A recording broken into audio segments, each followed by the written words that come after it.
Good morning. It's great to be here. And Murray is actually the person who got me to Australia the very first time I came. He told me about this wonderful conference in entrepreneurship that was happening in this part of the world. And this is my third one. It's probably about my sixth trip to Australia. I love coming here. It's great. But my first trip to Adelaide, and it's just such a lovely, wonderful city. So I'm delighted to be here with you today, and I'm even more delighted that I'm going to get to come back in November. So I'm already looking forward to that. What I'm going to do this morning is I'm going to give you a little bit of a movie trailer, just a little taste of what's to come. I teach a social entrepreneurship course back in the U.S., and I tell you, if you want to get some energy, just get around these young millennium students who are so anxious to give back to society, and they're interested in social entrepreneurship. And I think it's important for them, but I also think it's really a piece of the puzzle that we're putting together for making life great. When I look toward retirement someday, you know, I'm thinking in terms of, I'm not retiring to go someplace to die. I'm retiring to go someplace to live.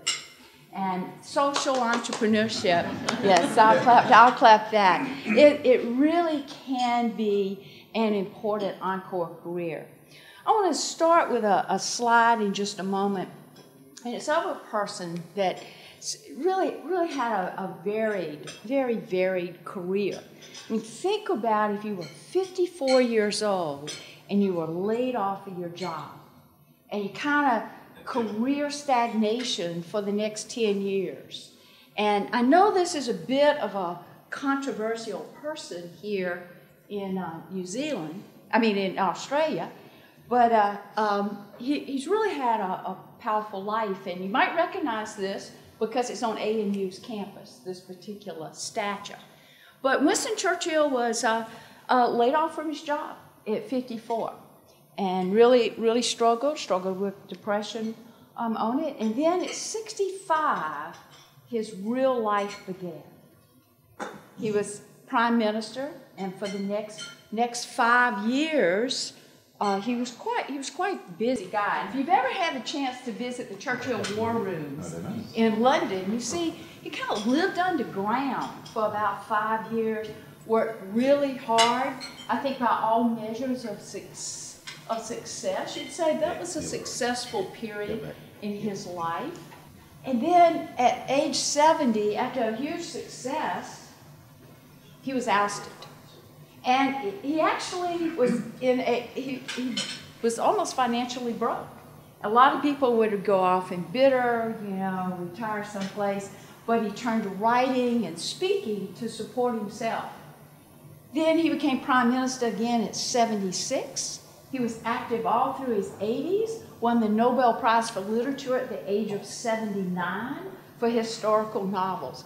The point that I want to make here is his best years came after he was 65. And that's my mindset. I hope that all of you have that.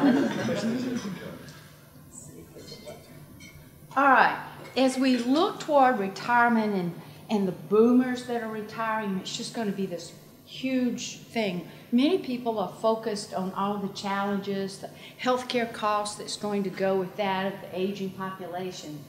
But let's turn that around.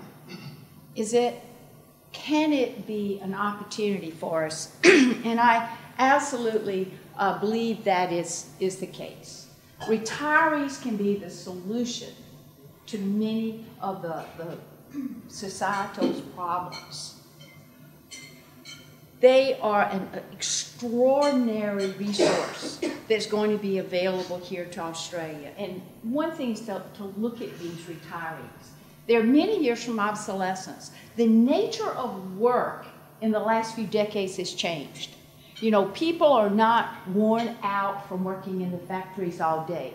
They're healthier, they've had better health care, better nutrition. They have years ahead of them.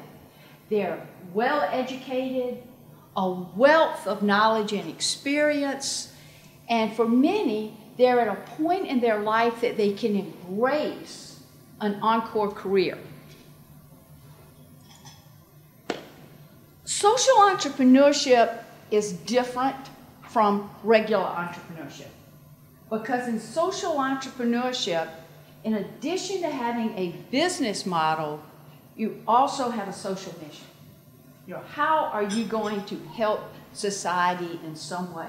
Are you going to be a retired banker and set up a business, perhaps helping lower income people get loans for cars? You know, are you going to be a retired teacher and perhaps set up a business helping lower and middle class students secure loans for college, secure scholarships?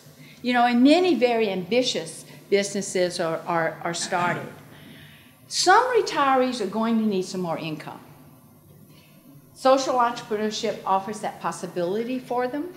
For many, it's just going to be a sense of fulfillment, a sense of being needed, a sense for helping others. But both are available.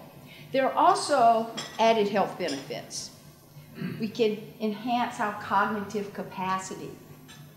The social relationships that you'll have through being out there working and being needed are going to boost health.